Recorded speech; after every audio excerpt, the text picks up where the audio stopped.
All right, Chris, week 15 filled with some big games, especially in the NFC, and that's where we're going to begin today. On first down, the Seahawks clinch the NFC West. Seattle makes really easy work of the hapless Rams, 24-3 on Thursday Night Football. Chris, Seattle heading back to the playoffs, a fifth straight season. Do you think this team particularly has enough to make another deep playoff run, though? Well, I'm going to tell you what concerns me about the Seattle Seahawks. Well, they beat the L.A. Rams, and that's a good start. You know, up until that point last night, they were 0 for 3 in the last 2 years. So it's good to be able to get past the Rams and get a win versus a rookie quarterback. Seattle defense handled their business, only allowing the Los Angeles Rams 183 yards of offense. That's flat out balling on the defensive side of the ball. But I'm concerned with the offensive line for the Seattle Seahawks. Right now, that group doesn't have any continuity. They don't have any stability. Russell Wilson is trying to create a lot, and he's under duress too much. And in the fact that they couple that with not having a running game, only averaging 2.4 yards a carry last night, it's an issue for the Seahawks, and they've got to get this thing resolved. Only 299 yards of total offense. They really weren't moving the ball as much as they should against the Los Angeles Rams, a team that is essentially checked out. Yeah, 72 yards on the ground only for Seattle. They ranked middle of the road this season in rushing. What type of problems do you see them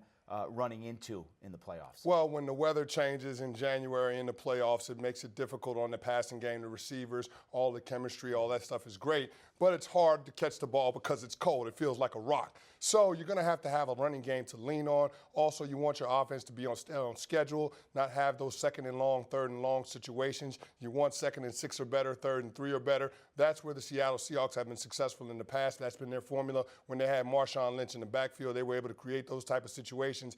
Interesting. Coming off a win, still a lot of question marks regarding Seattle. All right, second down. Cowboys and Pirates, oh my. Huge Sunday night showdown in Big D as the Cowboys host the red-hot Buccaneers. Dallas, of course, coming off the loss to the Giants. Dak Prescott's first multiple interception game of his career. What do you think, Chris? Has Dak hit the rookie wall here? I hope not. I mean, because he's been phenomenal up until this point, and I'm a big believer in dancing with the one that brought you. I don't think that the Cowboys should think about the quarterback change. Even though Tony Romo might be a better player at the quarterback position based on his experience, I think that the team responds to chemistry with Dak Prescott as the guy under center. And you look at what they've done the past 2 weeks, 5 turnovers. Up until that point, the Dallas Cowboys only had 7 on the season. So it's really a little bit of an aberration when they hit December. They've got to get back on track, being able to possess the ball, control time of possession, use Ezekiel Elliott in that running game, lean on him, and then use play-action passing to supplement what they do on the offensive side of the ball. They've got to get back to that formula in order to have success with the young guy. Yeah, only 24 points combined the last 2 weeks for that Dallas offense. Tampa, they've won 5 straight. Are you all in on this Bucs team? I am. I'm excited about what they're doing on the offensive side of the ball, what Jameis Winston brings to the table. He's got a command.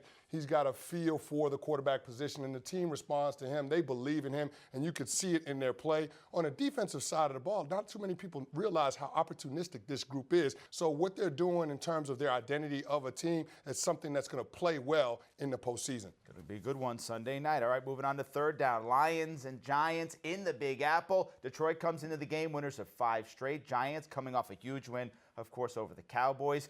Chris, when you look at these two teams starting to play some good football, both look like they're heading to the playoffs. Who carries that momentum into Sunday? I like what Detroit is doing. I like what the offense under Jim Bob Cooter is trying to find their identity in terms of being able to distribute the ball to a lot of different receivers. Before, when it was Calvin Johnson, it was how many targets can we get Megatron? But now you see him spreading. You see Matt Stafford spreading the ball around to Golden Tate, into Marvin Jones, and to Eric Ebron. And then you got Theo Riddick in the backfield, who's a good runner, but he's also an excellent receiver. So you've got a lot of different threats on the offensive side of the ball, and Matt Stafford is finding all of those guys. But it's going to be a great matchup. Yeah. Interesting to see how the middle finger and the glove situation for Matt Stafford plays out in this game, especially because of weather. Let me ask you about that. Stafford's got the finger injury. He's got the special glove. You were a defensive player. When you hear about a quarterback's specific injury, is that in the back of your mind when you're chasing this guy on the field?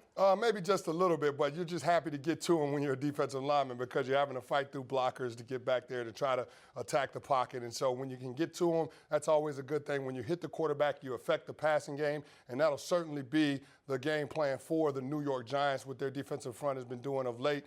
Even without JPP, Romeo Okwara stepped in. You've got Olivier Vernon. But I think if this group can try to attack the pocket, break things down around Matt Stafford, they'll give themselves a better chance on the back end to be successful and limit those receivers. All right, let's move on to fourth down. Finally to the AFC here. Denver's last stand in the AFC. The Broncos host the Patriots in a rematch of last year's AFC Championship game. Denver in real danger, Chris, of missing the playoffs. As of now, they are in, holding the tiebreaker over the Dolphins. But does a loss to New England bury the champs? I think it does, and it's an ugly road for the Denver Broncos moving forward when you consider their next two opponents. So, I'm looking at this game. This is going to play out a lot differently than that AFC Championship game from a year ago. I think that they have a lot more weapons on the Patriots side of the ball, even without Gronkowski. You see what Chris Hogan did on Monday night against the Baltimore Ravens. You couple that with Julian Edelman, Martellus Bennett, Malcolm Mitchell now getting into the act. So I think Tom Brady has a lot of toys on that side of the ball to play with. I think they have an identity on that side of the ball where they want to be more balanced and not have to have Tom Brady drop back and throw the ball 40 or 50 times. So I like the New England Patriots in this matchup, even though they're on the road. You mentioned the road ahead for Denver at Kansas City next week. Oakland to finish up the year. Not an easy road. Let's talk about Brady real quick. He struggled in Denver. He's lost his last 3 games there.